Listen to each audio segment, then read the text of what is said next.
Hi, everyone. This is Becky Quintana. Just wanted to let you know that the chairman is on his way, is running a minute or two behind, and we'll start the meeting as soon as he gets there.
Good morning. I'm Eric Blank, and this is the Commissioners' Weekly Meeting for December 3rd, 2025.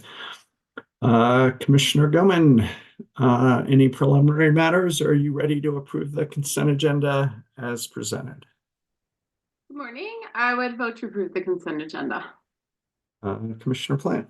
Morning. I would approve the consent agenda as well. As would I.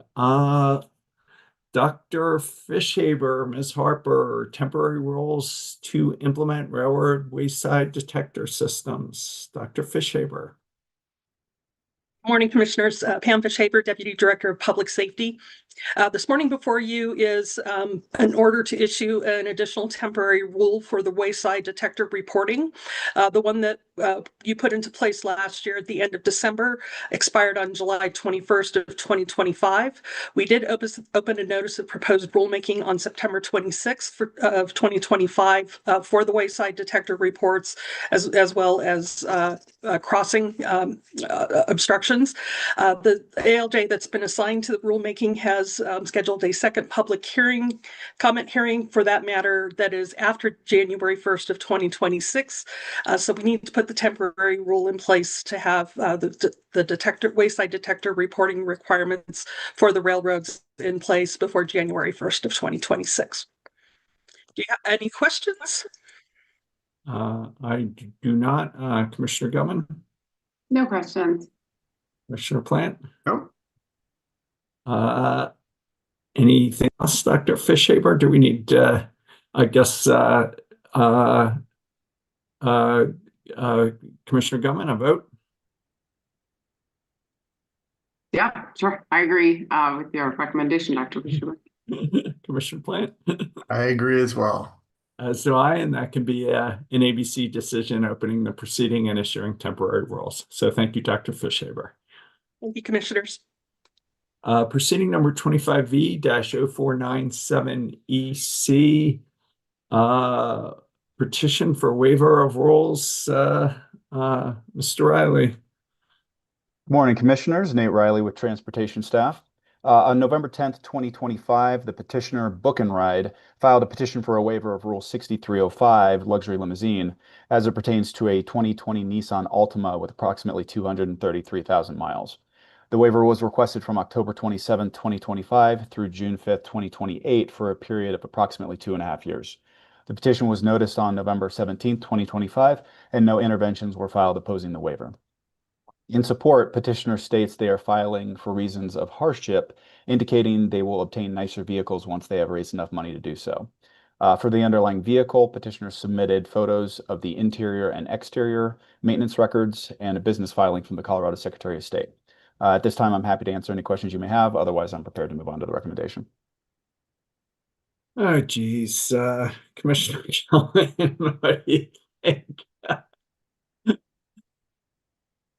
I'm happy to let you go first if you're interested. Yeah, well, I don't know. Commissioner Plant, you have any thoughts? The ongoing determination of what is luxury and what is not luxury.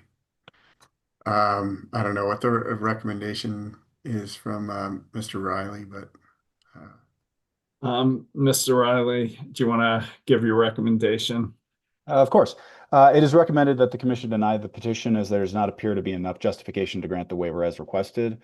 While the provided narrative points to some type of hardship precluding petitioner from otherwise obtaining a qualified luxury limousine vehicle, they did not elect to elaborate on this hardship or what it was. Furthermore, petitioner provided no further explanation as to why the underlying vehicle provides a luxurious and specialized transportation service consistent with the commission's policies on luxury transportation experience befitting the relevant market to be served as specified in Rule 6305B. In addition, the submitted photos of the underlying vehicle provided minimal demonstration of any luxurious features. Also, the provided maintenance records also indicate petitioner has been operating as a TNC driver for the past several years. Even if the underlying petition were to be denied, petitioner could still continue to operate in this alternative transportation category, assuming they meet all applicable criteria. Finally, it should be noted that petitioner filed a previous waiver petition in 2022 involving the same underlying vehicle, excuse me, which was denied by the commission on similar grounds as has been seen in this most recent petition. The vehicle also now has 233,000 miles as opposed to the 85,000 miles that was reported back in the 2022 filing. Commissioner Gilman. Yeah. Well, look, these continue to plague us, and I think that the symptom is that this seems to be one of the lowest kind of barrier entries to providing transportation for people, right? And is the vehicle really luxurious? I have the beholder, I guess, but I mean, the real symptom is here, like this having a relatively easy pathway for people to provide transportation. It sounds like there likely already is a route here with the TNC characterization. So I'd be okay denying it, but this just continues to be an issue that's a very difficult balance and really trying to follow, our rules as they're written, but also in really ensuring that all the communities throughout the state have sufficient transportation, which feels to me like the real balancing act here. I think there is a path forward since this is already operating as a TNC to just have it continue that route and deny this application, but continues to be an issue, I think, as we all know. Commissioner Plant. yeah, I agree. Yeah. So Mr. Riley, I guess it's a 3-vote to deny, and it can be an ABC just denying the petition for waiver, but if you can incorporate some of Commissioner Gilman's comments and frustrations about transportation services, and I guess the way to distinguish this from the other ones is it's operating as a TNC and it was denied previously, and there's a lot more miles on it this time. So does that give you what you need for an ABC decision, Mr. Riley? Yeah, I believe so. Thank you, commissioners. Proceeding number 23D-0591E, Ms. Rosati, Mr. DeCenso, customer-owned lighting tariff. Yes, good morning, commissioners. Mitchell DeCenso of your commission council. For your consideration today are the applications for rehearing, reargument, or reconsideration filed by Public Service and the Colorado Department of Transportation, respectively. And as a reminder, this matter arises from a petition for declaratory order filed by several local governments, including the town of Morrison and the cities of Arvada, Aurora, Centennial, North Glen, and Wheat Ridge. The petitioner sought clarification regarding payment responsibility for street lighting service on state and interstate highways located within municipal boundaries. The ALJ issued a recommended decision on May 21st, 2025, granting the petition in part.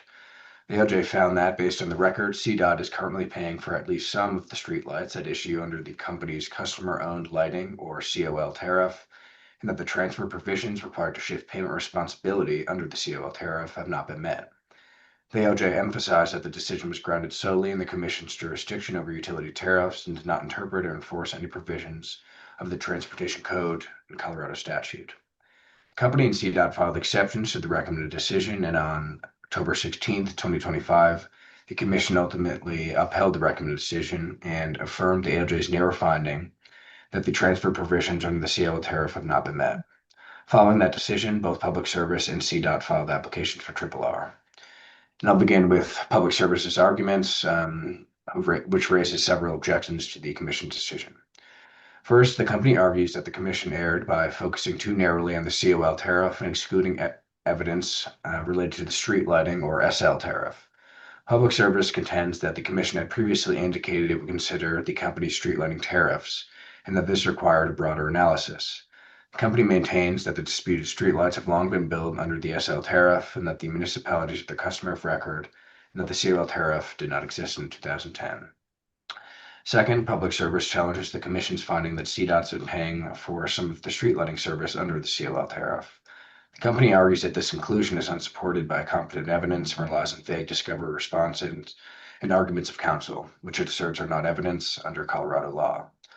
Third, the company disputes the Commission's finding that it is unclear whether municipalities have historically been charged under the SL tariff. Public Service claims provided substantial evidence supported by affidavits showing that the municipalities have long been billed under the SL tariffs for the disputed lights. Next, Public Service argues that the recommended decision in the Commission upon affirmation mischaracterized its discovery responses, particularly in suggesting that the company admitted to transferring payment responsibility from CDOT to the municipalities without following the COL tariffs transfer procedures. The company asserts that its responses were misread and that it explicitly rejected the premise of such transfers. Finally, Public Service objects to the company's directive to investigate the possibility of double billing. The company argues that this directive is speculative, unsupported by the record, and imposes an unnecessary burden. CDOT's RRR focuses primarily on jurisdictional concerns. CDOT argues that the Commission lacks subject matter jurisdiction to interpret or apply provisions of the Transportation Code, including the Division of Authority statute at Section 43.2.135. CDOT contends the Commission should have dismissed portions of the petition that implicate Title 43 and issued a clear statement disclaiming jurisdiction over such matters. Alternatively, CDOT argues that the Commission should have dismissed the petition in its entirety, arguing that the Commission cannot afford the complete relief requested by the local governments because it lacks authority to interpret state transportation law. CDOT also joins Public Service in arguing that there is no competent evidence demonstrating that CDOT has paid for some of these disputed streetlights under the COL tariff. CDOT supports the company's position that the Commission's findings were based on mischaracterized or incomplete evidence. And I can pause here for discussion or proceed to offering a recommendation. Yeah, if you can go to a recommendation, that'd be great. Council recommends that the Commission deny both applications for RRR. With respect to Public Service's arguments, Council finds that the recommended decision properly considered both the COL and SL tariffs and reasonably narrowed its analysis to the COL tariff, consistent with the scope of the petition. The petition specifically sought a determination under the COL tariffs transfer provisions, and the ALJ's findings were tailored to that request. Public Service's claim that it provided the only competent evidence and that therefore its position that only this SL tariff is applicable must be adopted is also unpersuasive. While the company submitted affidavits, it failed to provide other supporting documentation substantiating many of its claims. Meanwhile, CDOT's discovery responses and internal memos indicate that it has paid for illumination of certain streetlights along interstate and state highways, including at least some of the disputed streetlights under the COL tariff. The inclusion of affidavits supporting the company's briefing is not determinative, and does not render other evidence in the record any less compelling. Given the record, the ALJ's application of the COL tariff is reasonable. Public Service also argues the recommended decision made improper findings based on mischaracterized discovery responses, pointing specifically to paragraph 28 of the recommended decision. However, that paragraph of the recommended decision summarizes party arguments and includes direct quotations from their filings. Public Service's objection misreads the structure and function of that section of the recommended decision. Additionally, Public Service's objection to the Commission's directive to investigate potential double billing is similarly unconvincing.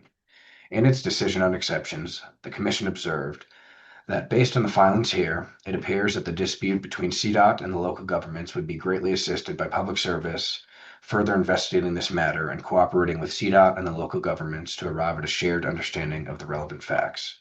This encouragement does not constitute a finding of wrongdoing and does not impose an undue burden on the company. As for CDOT's jurisdictional arguments, neither the ALJ nor the Commission purported to interpret Title 43 in this proceeding. Rather, the matter was resolved solely under the COL tariff.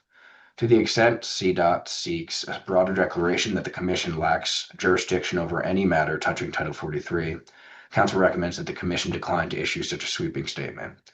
Jurisdictional questions are often context-specific, and the Commission should preserve its flexibility to address these issues in future cases as they arise. In sum, the recommended decision was appropriately narrow, grounded in the record, and consistent with the scope of the petition, and Council therefore recommends the Commission deny both applications for RRR. Commissioner Gilman, Thanks, Mr. DeCenzo. I agree.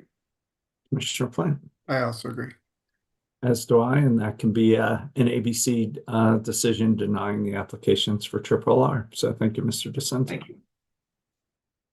Proceeding number 25A-0418E, Ms. Mulvaney, Dr. Dalkey.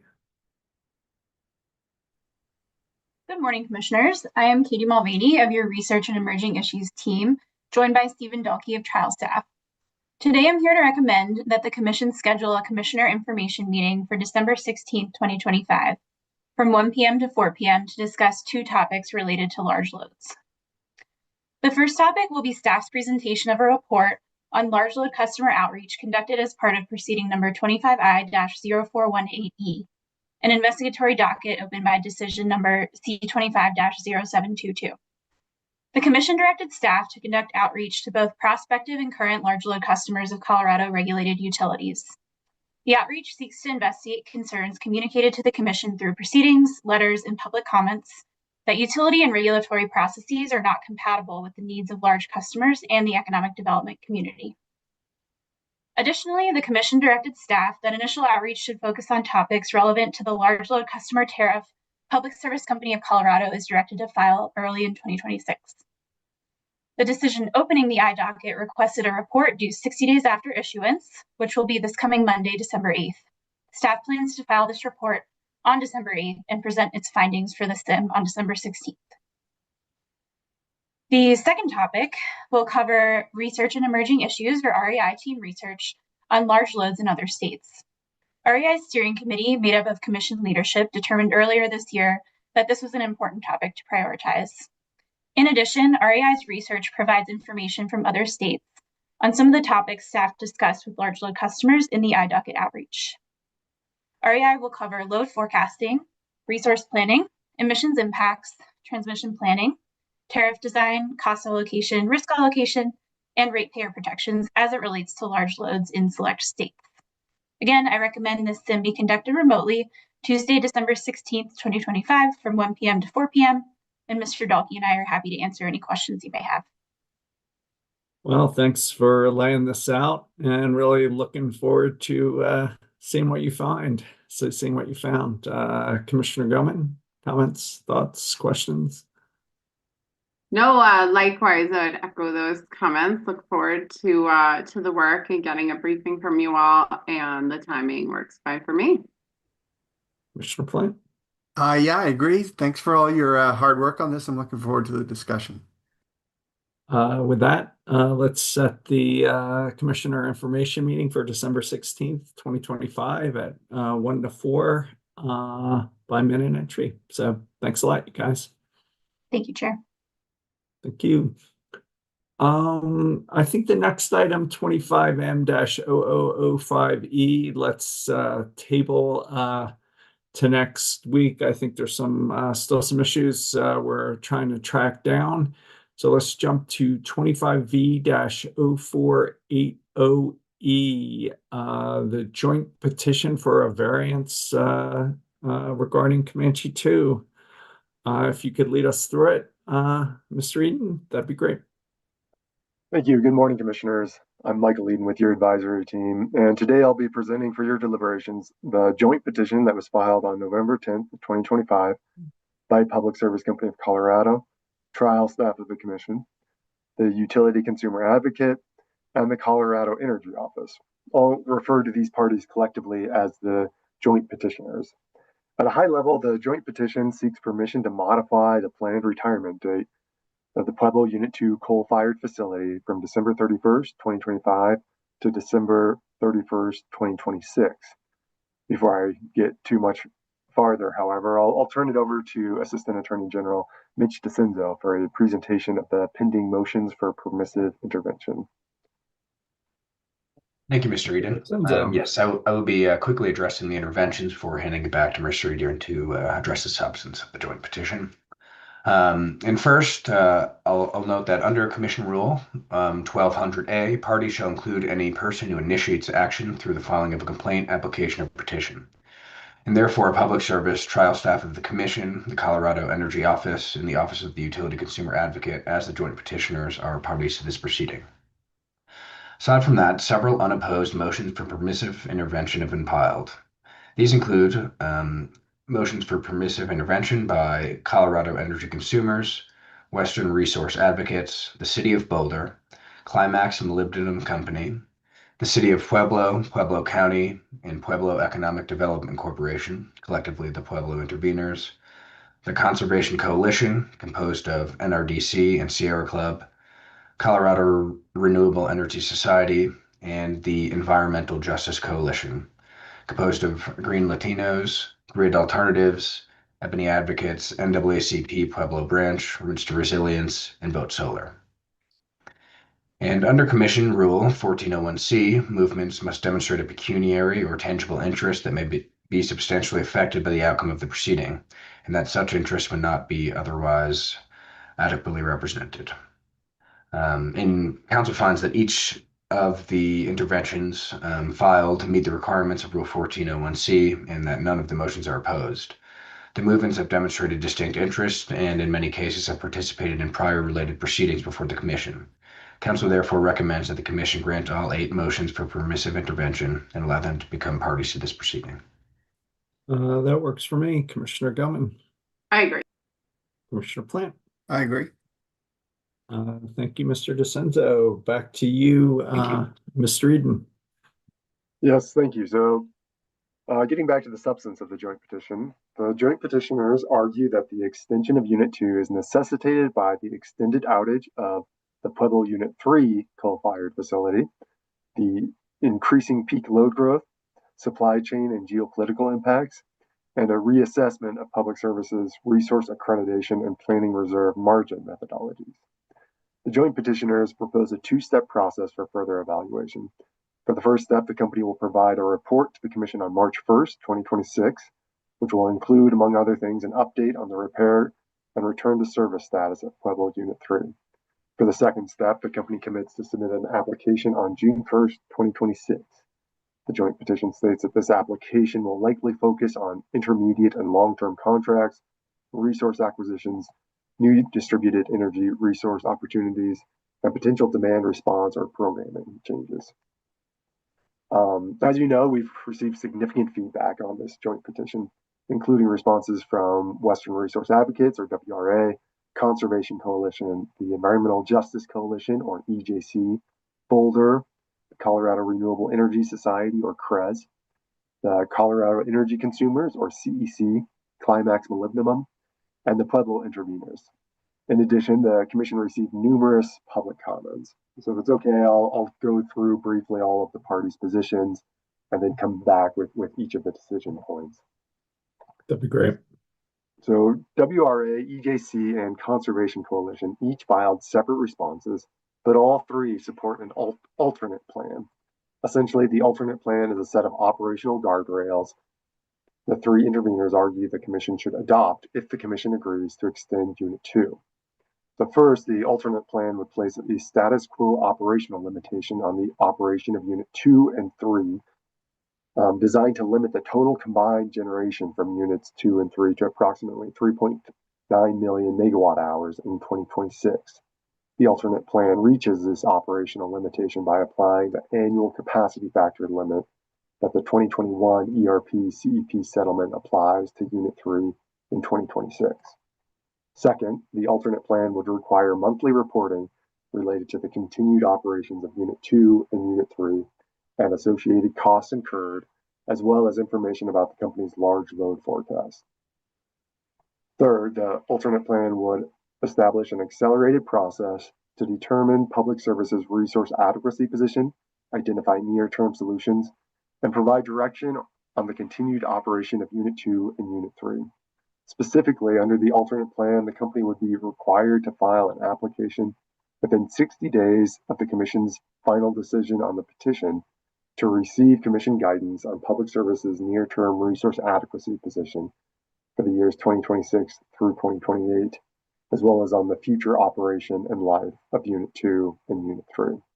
On this last point, WRA, Conservation Coalition, and EJC argue that adopting the joint petition's proposed timeline for an application filing on June 1st would limit the Commission's ability to direct the company to pursue alternative solutions.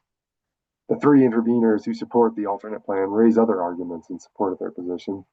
For instance, WRA warns that the Commission must disentangle the company's resource adequacy needs caused by Unit 3's outage from the company's load growth and capital expansion ambitions, and urges the Commission not to allow Unit 2's retirement to be delayed due to growth in large load customers. Conservation Coalition argues the two-step process in the joint petition is too little, too late, and would fail to address whether it is in the public interest to repair Unit 3 at all, given its long-standing reliability and cost overrun issues. For its part, EJC argues the Commission must thoroughly consider alternatives to address the outage of Unit 3, and approve an option that would best provide equity, address historical inequalities, and minimize impacts and prioritize benefits in Pueblo. I'll note that WRA and Conservation Coalition further argue that the only legitimate justification for extending Unit 2 is the unexpected outage at Unit 3. In Boulder's response, Boulder similarly argues there is no evidence suggesting that, but for Unit 3's outage, it would be necessary to extend Unit 2. Boulder agrees that Unit 3's outage leaves customers vulnerable to capacity shortfalls in 2026, but Boulder puts forth numerous recommendations if the Commission approves the joint petition. For example, Boulder argues that ratepayers should be protected from the cost increases associated with the failure of Unit 3 and extending Unit 2. Boulder also recommends requiring public service to acquire generation and storage resources that can replace Unit 3 prior to its currently scheduled retirement date. Another example is Boulder's recommendation to declare Unit 3 no longer used and useful and prohibit public service from earning its authorized return on equity until the plant is returned to reliable operations or is retired. CREZ argues there is insufficient information at this time to decide whether to extend Unit 2. CREZ requests a hearing, discovery, and answer testimony to allow due process to investigate the joint petition's claims. CREZ adds that it may be prudent to grant the joint petition only until more information is available. CEC echoes arguments from WRA, Conservation Coalition, and Boulder, and asserts that Unit 2's extension would not be necessary but for Unit 3's persistent operational failures. CEC generally supports granting the joint petition to allow Unit 2 to continue operating, but argues the Commission should condition such a grant on several issues. In general, CEC argues there should be no presumption of prudence for the costs associated with Unit 2's extension. All of the costs associated with Unit 3's outage should be disallowed, and the company should absorb all replacement power costs, including operation of Unit 2. CEC also argues the Commission must protect ratepayers against overprocurement and overpayment for resources, given that the modeling in the 2021 ERP-CEP assumed that Unit 2 would retire at the end of 2025. CEC recommends that before commencing the just transition solicitation request for proposals, Public Service should evaluate its loads and resources needs given Unit 2's extension. CEC also requests that the company evaluate and report on how the extension of Unit 2 affects its selected portfolios and determinations of cost effectiveness from the 2021 ERP proceeding.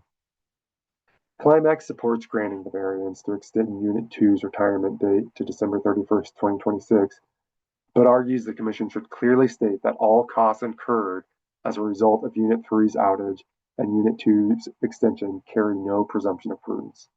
If the company proposes to recover these costs, it must clearly identify and distinguish them. The Pueblo interveners support the joint petition, including their request to continue the operations of Unit 2. They argue that the company is facing a severe capacity shortage, and the Pueblo Steel Mill, an important industrial business in Pueblo, requires firm, reliable electricity. The Pueblo interveners add that Unit 2 and the Pueblo Steel Mill both provide important family-supporting jobs. And then, as you know, the Commission also received numerous public comments regarding the joint petition. You've already been fully briefed on all of the comments, but I'll try to quickly summarize them here. 350 Colorado urges the Commission to deny the petition and shut down Unit 2 as scheduled. 350 Colorado also requests that Unit 3 not be allowed to reopen. 350 Colorado asserts there is no transparency and no data supporting the joint petition. Colorado Communities for Climate Action, or CC4CA, requests that any extension of Unit 2 be accompanied by several safeguards. For example, CC4CA argues that Unit 2 and Unit 3 should be prohibited from operating simultaneously. The Commission should prohibit or at least cap cost recovery from ratepayers associated with Unit 3 and Unit 2. And the Commission should consider accelerating the permanent retirement of Unit 3. A filing on behalf of the Western Clean Energy Campaign, as well as 15 other signatories, similarly asks that if the Commission approves the joint petition and extends Unit 2, it should prevent ratepayers from covering a single dime of any cost related to Unit 2 or Unit 3, and clarify that Public Service is not exempted from meeting its greenhouse gas emission reduction targets. Several individual members of the public also filed comments expressing concern that ratepayers would be required to pay for the problems with Unit 3 and for the extension of Unit 2. Other individuals asked the Commission to maintain the current agreed-upon closure date of Unit 2. Another individual argued that Public Service's real need is highly flexible capacity resources like storage, not coal-fired power plants. This individual argued that because Colorado is summer peaking, the Commission has time to properly investigate the petition. Some individuals focus on the local pollution generated by burning coal, such as particulates, mercury, and lead, as a reason to retire Unit 2 as planned.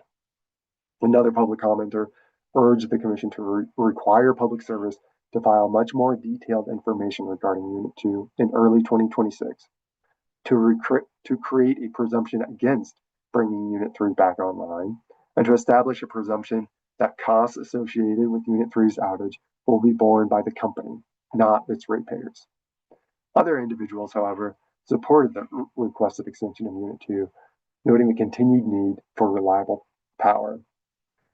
We also received a really recent public comment from Western Clean Energy Campaign requesting that instead of just deciding the petition today, the Commission first hold a hearing.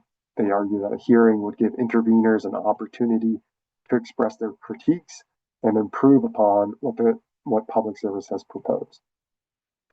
The International Brotherhood of Electrical Workers, Local 111, also filed a public comment, but in support of the joint petition. They argue that it would be reckless to close Unit 2 given Public Service's capacity shortages. They also note that Unit 2 provides important family-supporting jobs.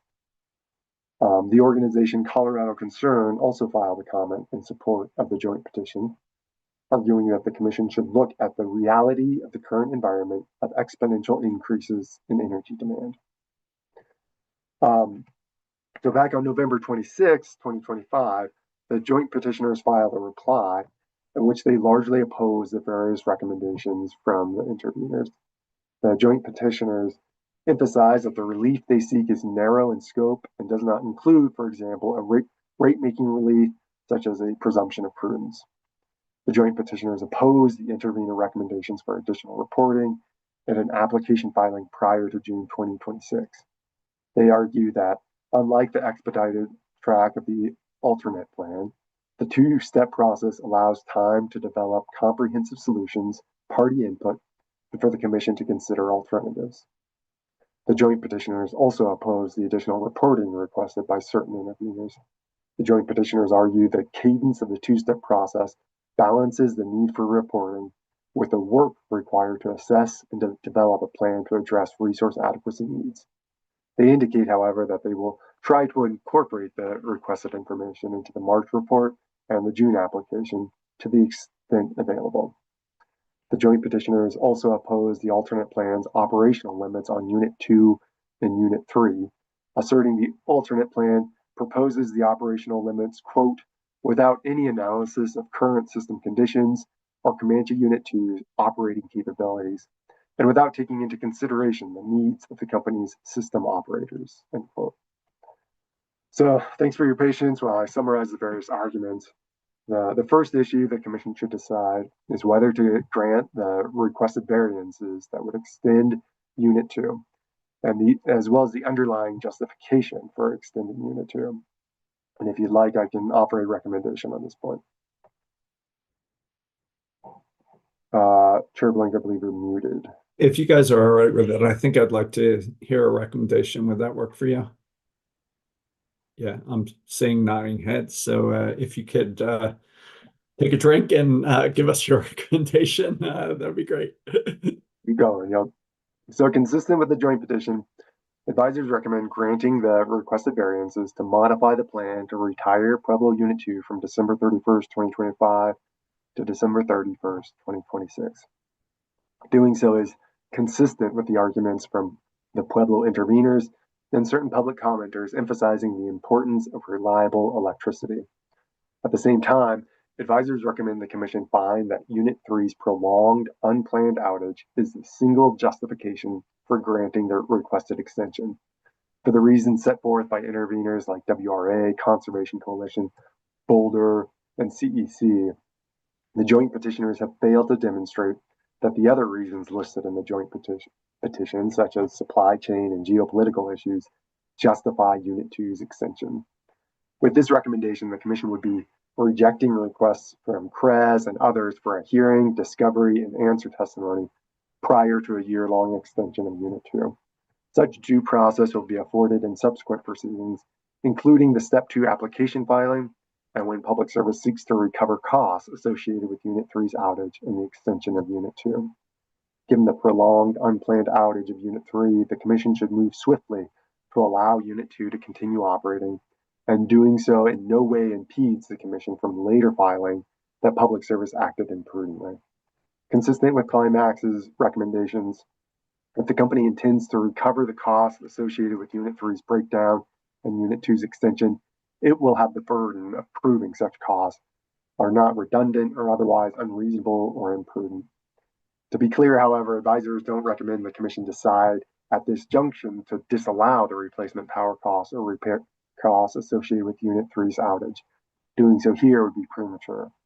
We would thus deny CEC's request to apply several rate issue conditions, such as directing that the company exclude from its revenue requirement in the next electric rate case all costs and expenses associated with Unit 3's outage, as well as Boulder's recommendations to prohibit cost recovery associated with any incremental costs of extending Unit 2's operations or repairing Unit 3. While the Commission may ultimately disallow such costs, Public Service does not request cost recovery in this proceeding, and we lack the necessary information to make such findings. So there's a few other decision points, such as the two-step process and the required reporting, but I'll stop here for your vote on Unit 2's extension and the underlying justification for that extension. Commissioner Gutman. Thanks, Mr. Eden. Yeah, I generally agree with your recommendation as far as the really limited justification. I think that's been provided to support the continued operation. And I think are you going to talk about large loads separately, or is now like a good time, just given the relevance to the justification issue? Well, large loads comes up because that is one of their justifications for, or I guess load growth in general is one of the justifications given for Unit 2's extension in the joint petition, but it's also part of the requested additional reporting metrics in the alternate plan. So it'll come up later as well. Okay. Yeah, no, I agree with that, and would say with regard to their plans for, well, no, I guess they have, you'll go over future filings separately. So yeah, I generally agree with your analysis and conclusion there. Commissioner Plant? Yeah, I also agree. I think, clearly we wouldn't be making this decision if not for the unreliable operation of Unit 3. And, we, in terms of, load growth and large loads and various things, we're addressing that in other proceedings. And really this issue that's before us in terms of the extension of Unit 2 for 1 year is entirely because of the unreliable operation of Unit 3. And as we saw last summer, when Unit 3 went down at the same time that Unit 2 was down, it does challenge the system when you're relying on that generation from Unit 3 and it doesn't show up. So I think this is the appropriate action to take in that light. I also agree with both my colleagues and the recommendation. For me, I'd support the view that the variance request should be based on the extended outage at Comanche 3 and would limit our findings to that. I also like keeping this issue at the state level. And finally, the process for me is highly dependent on the reporting, particularly early reporting of projected capital expenses at Unit 3. So we get early visibility to what is expected to go on there. So just a heads up that the reporting is a big deal to at least my support for this variance and this process. But I guess we're going on to the process next. So Mr. Eden, you want to jump to that? Sure. The next decision point for your consideration is the two-step process requested in the joint petition. As you'll recall, step 1 is a March 1st report on the repair and return to service status of Unit 3, including forecasted cost of repairs, any potential near-term resource adequacy options, and other relevant analysis. Step 2 would be a June 1st application that will focus on the resource adequacy options over a longer time horizon. Many interveners opposed waiting until June 1st, 2026 for an application filing, arguing that it's too little too late. The alternate plan would require Public Service to file an application within 60 days of a commission decision ruling on the petition. Would you like a recommendation on the two-step process? Yes, please. So on balance, advisors recommend approving the two-step process set forth in the joint petition. This includes the March 1st report and analysis and the application filing no later than June 1st, 2026. Although we share the frustrations by several interveners with the June 2026 date for the step 2 application filing, we are sensitive to the company, CEO, UCA, and staff's timeline recommendations. In addition, even with an early 2026 filing, the Commission would not be in a position to proactively determine whether repairing Unit 3 is prudent. The unit is scheduled to be fully repaired and returned to service in June of 2026. While we would not require an expedited and likely rushed or incomplete filing, the Commission should again make clear that there is no presumption of prudence at this time for the ongoing specific repair of Unit 3 or operation of Unit 2, both of which would be addressed in future proceedings. The company cannot assume that repairing Unit 3 is a prudent approach if better alternatives were available. For example, if continuing to operate Unit 2 through 2030 together with market purchases and additional demand side resources, was a more cost-effective option than repairing Unit 3. Public service would be at risk for disallowance if it brings Unit 3 back into service. This is consistent with Boulder's recommendation to specifically seek out demand response and distributed energy resources to meet near and midterm resource adequacy. To be clear, the Step 2 application filing should be no later than June 2026, and the Commission should express its willingness to encourage and accept earlier filings. Waiting to make later filings may, in and of itself, be imprudent if there are approval or actions the company should have raised earlier to the Commission and for party consideration.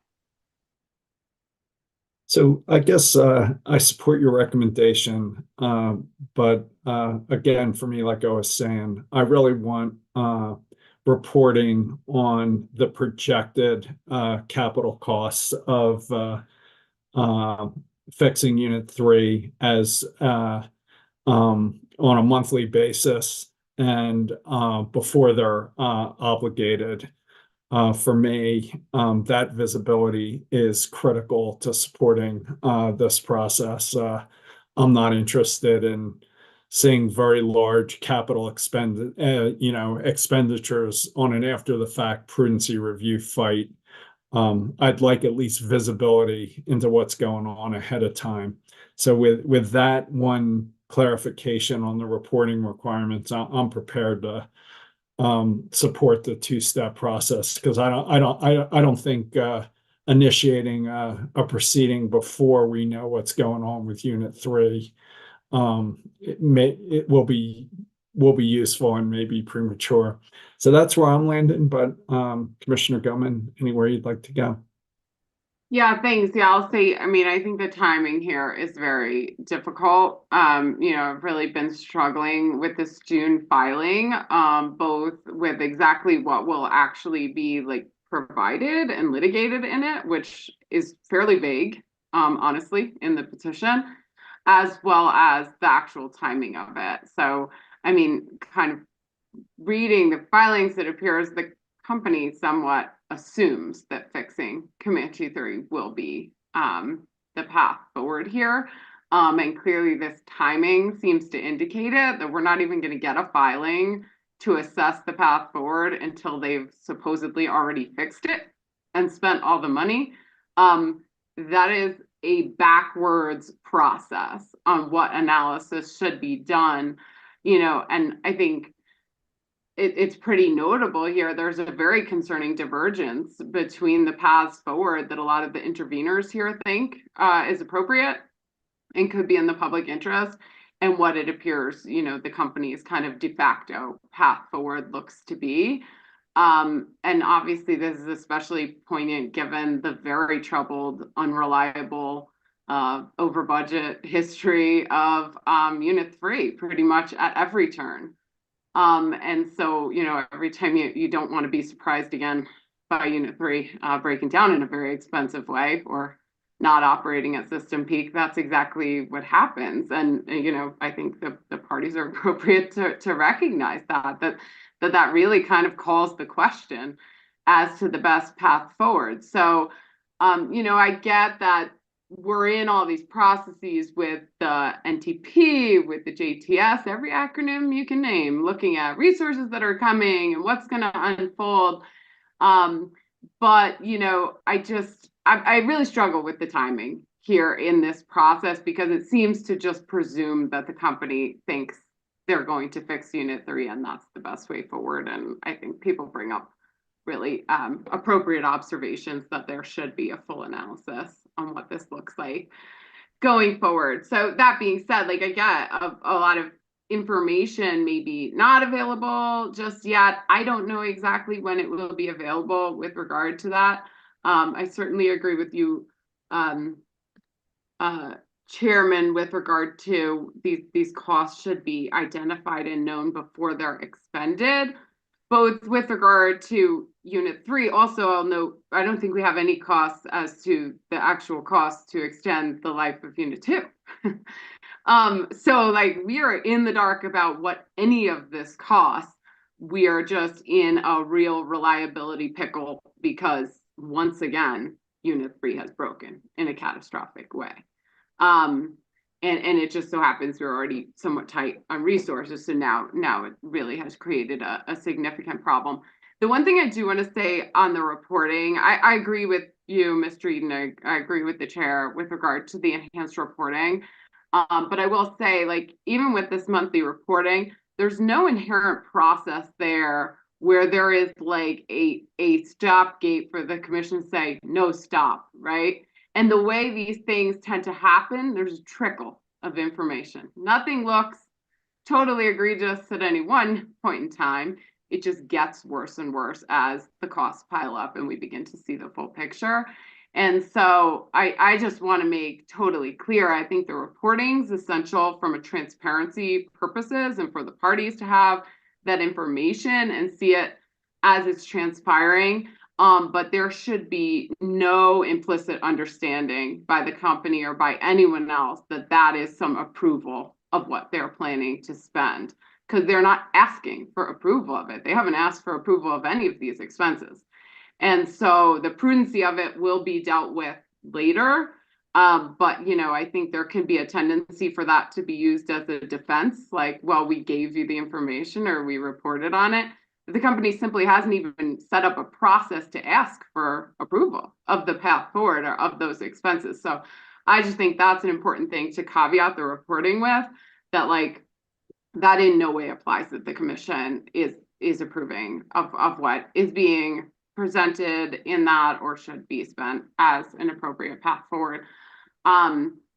And so, yeah, I generally agree with you as well. You know, I think we need to make very clear there's no determination here as to the prudency of the repairs on Unit 3, and any such expenditures are clearly likely to face significant scrutiny, as you can see from a lot of what the parties are presenting here, as well as, you know, the history of major breakdowns and reliability issues and cost overruns associated there. Really lays out a pretty troubling kind of path before us to figure out the best path forward.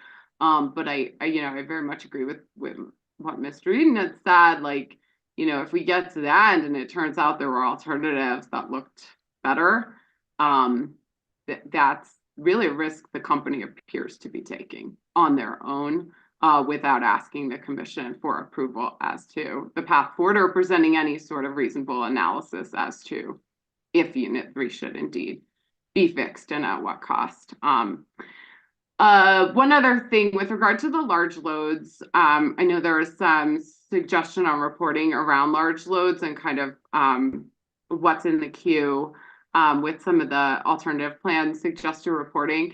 I think that's fine. I mean, as we already mentioned, the large load issue is really a bit separate and being dealt with in the JTS. That is a going forward issue where we are already proactively planning resource adequacy needs in the future around those.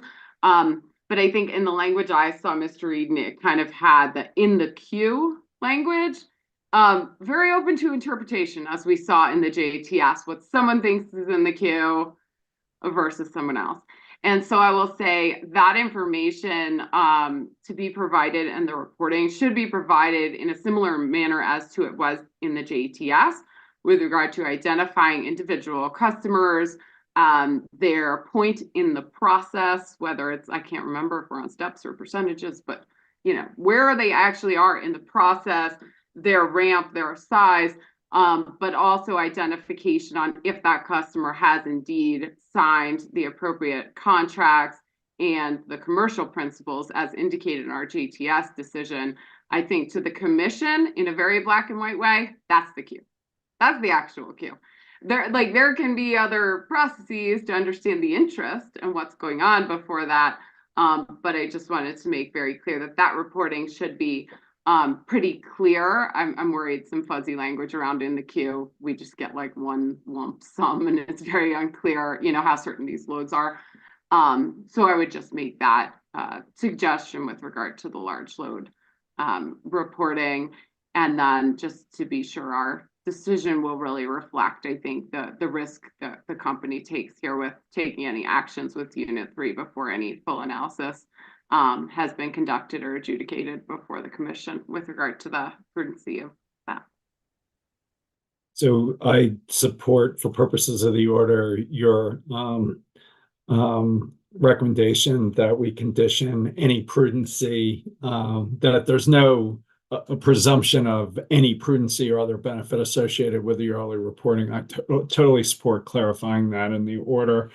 And I also support having the reporting for the large customers reflect consistency with the JTS decision and the fair notice provisions. So I support both those modifications. And I'd also highlight in the order that if the early reporting of the capital expenditures starts raising red flags about the cost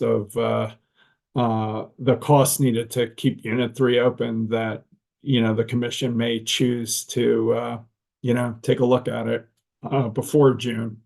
So yeah. The only other thing I was going to add, I think there's certainly a possibility. I mean, I see it as a pretty strong possibility already that the company may need some more direction around the June filing, especially given kind of the intertwining that they have already done around issues with regard to the Unit 3 breakdown, large loads, other resource adequacy issues. To be more clear what will actually be submitted, I think it's pretty vague in the petition. So I think, especially as we begin to see that early reporting, I think it's possible, if not likely, that the commission may need to revisit and be a little more specific to ensure that that June or prior filing will actually call the question, answer, provide the analyses that the commission, really seeks in determining the best longer term strategy here. So I just wanted to indicate, I think we're going to need more detail around that. I don't think we know today and can say, but I would expect the commission likely revisits that to provide some more guidance to ensure at least that it answers the questions that we need answered in such a proceeding. Commissioner Plant, anywhere you'd like to go? Yeah, I appreciate the comments of you both. I think that the commission's pretty unanimous and clear in our concerns here. Unit 3 has been an ongoing challenge really since the beginning. And I'm bothered by a couple of the assumptions that the company is bringing forward here. One is that there's a general assumption that whatever it takes to get Unit 3 running is going to be a good strategy. And I don't know that that's a very reliable assumption to make. We're in June. They're saying they're gonna, their plan is to have it up and running again in June. At that point, we're at 4.5 years left before it closes. So the question is, how much do you spend to generate 4.5 years of production? And I would add, not only 4.5 years of production, but 4.5 years of production that, according to the settlement agreement, is at a 60% capacity factor. So you're basically looking at production that's, a couple of years of the nameplate or accredited capacity production. And when you look at the recovery of that money, whatever amount it is, which we don't know, over that shortened period of time with a limited amount of generation, number one, you're probably looking at increasing stranded assets that is going to fall on future generations. And number two, you're also looking at just overall increasing again the cost per megawatt hour of generation coming from this facility. We don't know that number because nobody has told us. And I do find it a little bit bizarre that the company can come forward and say, yeah, we know what needs to be fixed and we're going to have it fixed by June. And oh, yeah, we have no idea what those costs are. I mean, how do you go into a project like this, a multi-million-dollar project, without even a ballpark estimate of what your costs are going to be with the assumption that it's just going to be approved and passed on to ratepayers. I just find that mind-boggling. And, our responsibility is to look at costs as they compare to alternatives. And we aren't getting any of that here. So I'm very disturbed by not only the timing of this, we'll tell you when we're done, but just the overall process is in my mind just boggling. The second point I'd make is that the company has indicated, or the joint movements have indicated that in June, they're going to look at resource adequacy again. We're already addressing resource adequacy through the JTS in a variety of different ways, which I think, frankly, are nation leading in terms of applying flexibility and protections to consumers while accommodating, potential increases in load. I think that the commission has done really great work on that in both the JTS and the DSP VPP proceeding that's coming up. And my concern about resource adequacy is that we were planning on closing 2 and continuing on with 3. 3 is a larger accredited capacity unit to the system.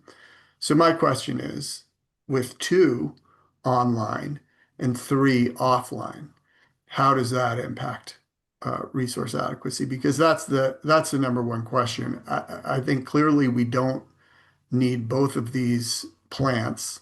One was supposed to close, but the other one is extremely unreliable. So if we close the other one instead, what does that do to our resource adequacy? This isn't associated with load growth projections at all. We're already addressing that in other cases. This is specifically around whether or not Unit 3 is a prudent investment for us to make, particularly at this juncture.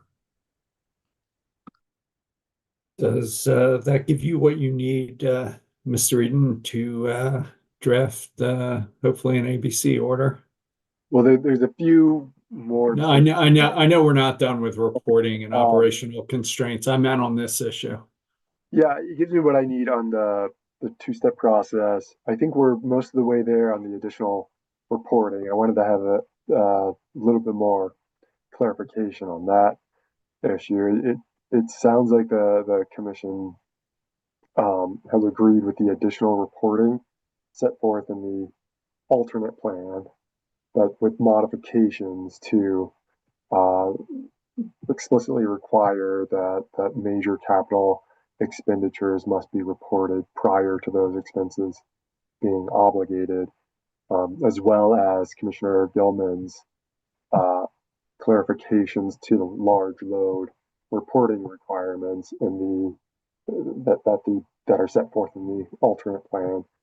I did have one recommended addition to that, and I also had a clarifying question on the large load reporting piece. For the large load reporting, Commissioner Gilman, were you thinking that right now the reporting requirement is that information about forecasted large load growth in the queue, including megawatt and number of large load interconnection requests and status? Were you thinking that they would provide, similar to what they provided in the JTS, the full list of large loads and kind of their probabilities, but then in addition to that, have a clear delineation of these are the large loads that, I don't know if we lost Commissioner Gilman or not, but a clear delineation that these are the large loads that have signed an ESA and an IA with the commercial principles, with the fair notice requirement, everything that the JTS phase 1 decision requires to be included in the load forecast. is how I understood Commissioner Gilman, but I want to make sure it's not only reporting the large loads that have completed that last step and have signed an ESA and an IA. Commissioner Gilman. Hi, sorry, I caught the end. I'm sorry, it was glitching a little bit, but yeah, I think they should report it similar to how it was presented in the JTS table.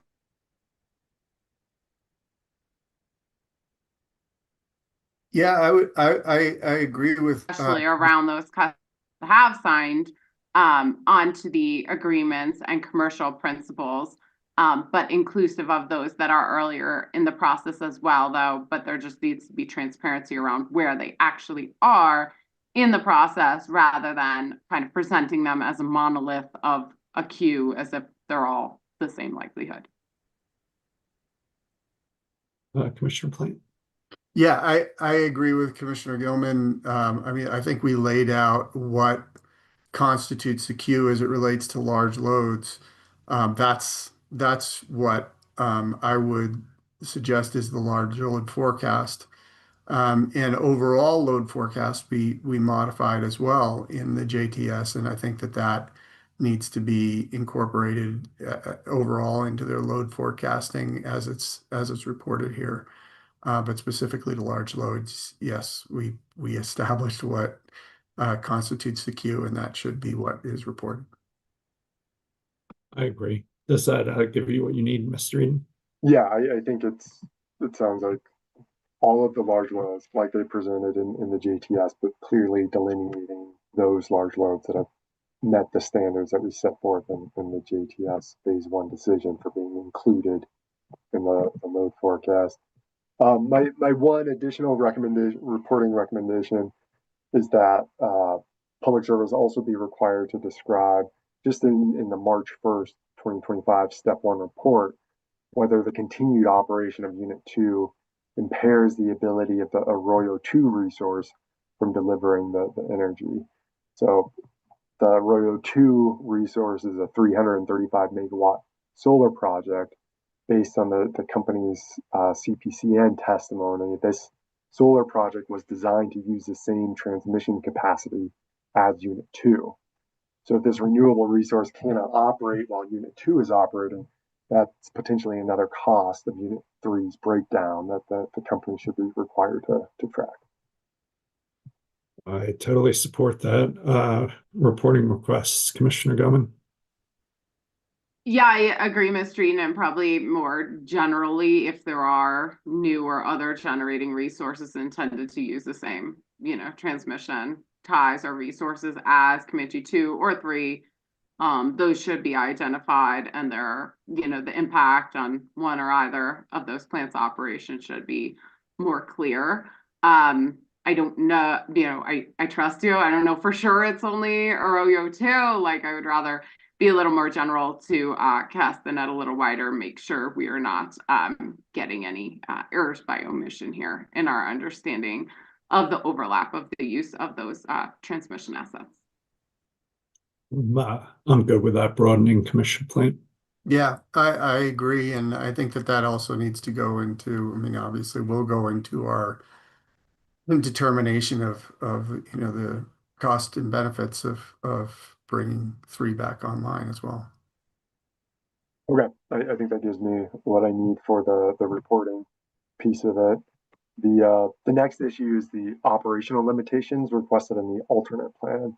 As you'll recall, the alternate plan would place an operational limitation on Unit 2 and Unit 3 so that the 2 units together could not generate more than about 3.9 million megawatt hours in 2026. In their reply, the joint petitioners opposed the proposed operational limitation, arguing that addressing the operational limits for the Comanche units is premature and does not consider the needs of the company's system operators. So I'll stop here for your discussion, or I can answer any questions or offer a recommendation. Yeah, I think for me, I'd ask the company to report after the fact on how the operations at Comanche 2 and 3 compare to the proposed alternative plan constraint if we had ordered it as requested. As part of this reporting, I'd also ask the company to quantify the likely additional cost of the dispatch constraint, again, assuming it was in place. At the same time, however, I would not impose a binding operational constraint now. We have no idea how much this constraint would cost based on this record, as the prior settlement agreement was negotiated many years ago under very different circumstances. I also think we need to start shifting our incentive structures and PIMs away from focusing on operational and net capacity factors issues and far more toward availability. So at this time, on this record, I decline to adopt or impose an operational constraint, stick to pure economic dispatch, and require the additional reporting instead, including a cost estimate associated if the constraint were imposed. So that's where I'm at on the operational constraints. But Commissioner Gilman, anywhere you'd like to go? Yeah, I'm more likely to adopt the alternative plans proposed operational limitation for unit 2 and 3. I think especially in the case if we saw simultaneous operation of unit 2 and 3, which was really never the plan. And this was intended to work. So, I mean, I just don't see any avenue by which extension of unit 2 due to the breakdown of unit 3 should cause more running than we should have had with unit 3 in the first place. I mean, that's the entire purpose for it. So certainly the company can come to us if they need to exceed that limitation and provide support for why that was necessary. But I don't see any reason why this changes the fundamental outcome of the updated settlement agreement and the operational limits that were imposed there on unit 3, essentially seeing unit 2 and 3 as now a group that is intended to do the work that unit 3 was supposed to do. So I think it's appropriate to continue the path with those operational limits as was suggested in the alternative plan. Commissioner Plant. Yeah, I agree. I think that, that the number in terms of the number of megawatt hours was based on a 60% capacity factor for a larger unit. I find it hard to believe that, short of both of the units running at the same time, that they would ever achieve that with a smaller unit. So I think that, we have some concerns around what the need is of running both of those units at the same time in the future. So I think that maintaining that limitation, particularly considering unit 2 is a smaller unit, makes a lot of sense. I'm probably you can drop off footnote with me dissenting. Just want to be cautious about moving away from economic dispatch. Sounds like maybe the constraint is high enough it'll never bind, but I don't think we know that on this record, nor do we have a cost estimate on this record of what moving away from economic dispatch means. So if you could just drop a footnote in the order raising that concern and my preference for retaining economic dispatch, that'd be great. Okay, so a 2-1 decision adopting the operational limitation of the alternate plan with the footnote about the operational concerns, and then also Commissioner Gilman's point that they can come forward and ask for that operational limitation to be removed or modified to provide more testimony and evidence. Yeah, I mean, if it doesn't maybe a clarifying question for you, Chairman. So is your stance that the operational constraint was not active and it was somehow an economic dispatch instead of the imposed operational constraint that already existed? I mean, I just think the world's changed so much since that settlement agreement. The parties that were part of it originally are no longer supporting it, and there's just no evidence on this record how much that constraint could cost. So I that's just my question good. your language about maintaining economic dispatch, because that's not really the paradigm we were in with the constraint, the limitation Yeah, fair enough. on the runtime. Yeah, fair enough. Moving away, I would accept that clarification. Does that give you what you need? Given the timing, I think it'd be good if this were an ABC order. You okay with that, Commissioner Gilman? I am, yeah, happy to provide any clarification to you, Mr. Eden, on the comments I provided if you need in drafting that. But yeah, I think ABC is fine. Okay. There is Commissioner one Plant? more. Yeah, I agree. All right, one more issue. Sorry, Well, Mr. Eden. That's okay. I'll note that it's going to be an ABC decision. The last decision point is CEC's request to reevaluate the company's loads and resource needs prior to the JTS RFP to report on how Unit 2's extension impacts the selected portfolio from the 2021 ERP CEP. CEC argues the Commission must protect ratepayers against over-procurement and overpayment for resources. And I have a recommendation on this last point if you'd like. Yeah, go ahead. Advisors recommend against adopting CEC's resource planning recommendations. The resources selected in the 2021 ERP CEP and the resources that will be selected in the JTS will serve public services system for 10 years or more, while the extension of Unit 2 changes the company's loads and resources table in the short term, but is unlikely to have a significant impact on the long-term resources acquired in these other proceedings, especially if the company remains in a capacity short position. In addition, at this point, the Commission and parties don't have sufficient information to assess the likelihood of Unit 2 and Unit 3 both running for an extended period of time, which would have a more significant impact on the company's resource needs. Commissioner Gilman. Yes, I agree. Commissioner Plant. I agree.